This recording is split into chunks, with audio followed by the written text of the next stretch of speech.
Momento da Palavra de Vida.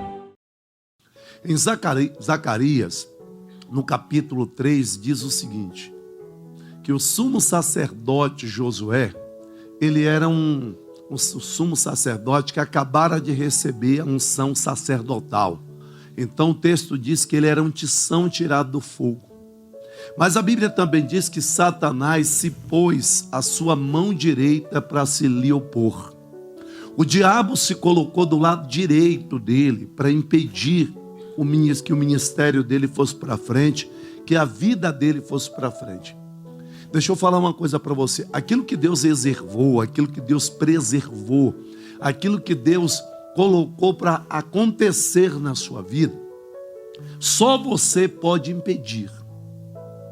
Só você pode impedir disso acontecer.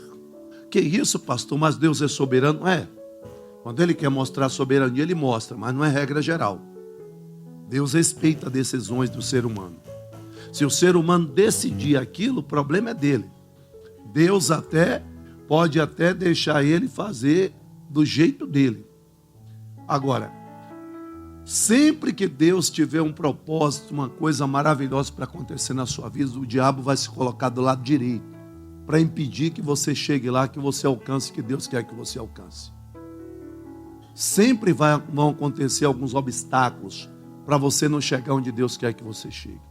Agora você que tem que ter a sua determinação. Nada vai impedir a minha bênção. Nada vai impedir. Talvez você ficou com a interrogação quando eu disse: o homem pode atrapalhar o propósito de Deus?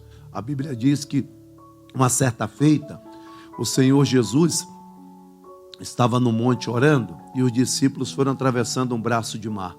Você vai ver que muitas coisas aconteceram ali no mar da Galileia.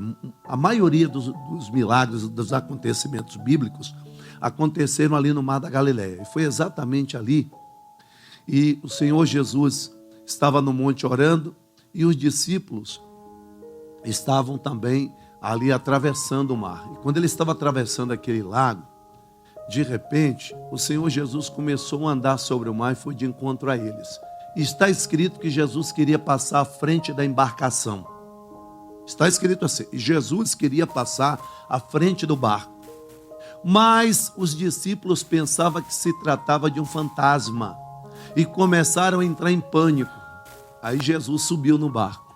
Mas porque os discípulos estavam orando com medo, Jesus teve que subir no barco. O que eu quero passar para você é o seguinte: você pode atrapalhar o plano de Deus. Então, por favor, não atrapalhe o plano de Deus na sua vida. Não atrapalhe. Fala para a pessoa que está do seu lado: não atrapalhe o plano de Deus na sua vida. Nada pode lhe impedir. Irmãos, na nossa vida vão acontecer um monte de situações, mas nós vamos continuar indo para frente. É Salmo 82, versículo 1.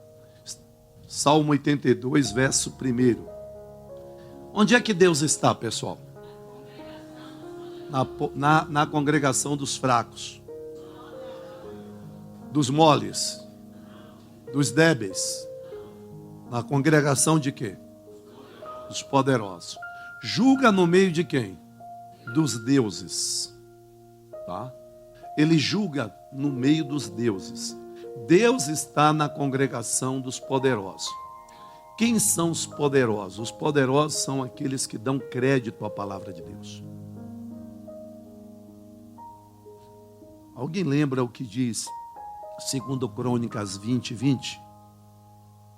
Crede no Senhor vosso Deus, estareis seguros. Crede nos seus profetas. Irmãos, a pessoa tem que parar para dar crédito àquilo que está sendo pregado. Quando a pessoa para crer naquilo, ela vê a glória de Deus. Então, a pessoa precisa parar para crer naquilo que é pregado. E quando ela crê, você pode observar que a pessoa sente uma força sobre-humana, uma força sobrenatural, uma força descomunal toma a pessoa. Pode observar que a pessoa chega na igreja muitas vezes abatida devido aos problemas, uma luta, uma situação, um obstáculo intransponível, uma situação que ela está passando que parece que ela não vai conseguir vencer. E a pessoa chega em uma situação realmente difícil, para baixo. E ela vai recebendo ali a palavra. É interessante que parece aquele desenho animado Popeye, quando come o espinafre. A pessoa está assim e de repente ela faz. E ela sente uma força extraordinária levantando. A pessoa que já tinha até desistido, ela volta para a batalha. Você lembra de Pedro? Já tinha lavado as redes? Jesus deu a palavra, a Bíblia diz que ele pregou, e Pedro disse: Senhor, eu trabalhei a noite toda, nada apanhei, mas sobre a sua palavra lançarei as redes. E Pedro foi lá, lançou a rede e pegou uma grande quantidade de peixes. Então, Deus está na congregação dos poderosos, daquela pessoa que dá crédito à palavra dele. Ele julga no meio dos deuses. Irmãos, se ele julga, é porque ele decide. E é no meio dos deuses. E quem são esses deuses que o texto está falando? Daqui a pouco a gente volta para falar sobre isso. Quem são esses deuses? Deixa eu colocar a mensagem um pouco mais robusta. Versículo 6, verso 6. Verso 6. Eu disse, vós sois deuses, e vós outros todos filhos do Altíssimo. Eu disse, é Deus falando aí, pessoal. Salmo, nós vamos ter muito isso em Salmo, em outros livros, mas no livro de Salmo nós vamos ter muito a lei da segunda menção. Você está lendo o texto, o autor do Salmo está falando, ao mesmo tempo Deus entra falando, depois o autor volta e Deus volta falando. A gente vai encontrar muito isso no Salmo, o autor narrando alguma coisa e depois Deus entra falando. Parece até que quebrou ali a narrativa, aí Deus aparece falando e volta. Aí é Deus falando. Eu disse, vós sois deuses, e vós outros sois todos filhos de quem? Filhos do Altíssimo. Agora você entende. Capítulo 10 de João, vamos lá. Vamos entender quando é que a pessoa se torna alguém poderosa. Quando alguém se torna uma pessoa muito forte, muito capaz. João capítulo 10. Vamos começar do versículo 30 para você entender primeiro. Deixa eu ler aqui o pretexto, né? Aqui ainda é o pretexto, não de uma forma pejorativa, o texto anterior. Eu e o Pai somos um. Jesus fez essa declaração. Por que Jesus fez essa declaração? Ele não fez essa declaração porque Deus é Pai, Filho e Espírito Santo. Não. Ele fez essa declaração porque ele estava assumindo quem ele era, mas assumindo também o que a palavra de Deus dizia que ele era. Quando ele disse, eu e o Pai somos um, versículo 31, vamos lá. Os judeus pegaram então outra vez em pedras para o apedrejarem. Vai não. Respondeu-lhe Jesus, tenho-vos mostrado muitas obras boas procedentes de meu Pai. Por qual dessas obras me apedrejás?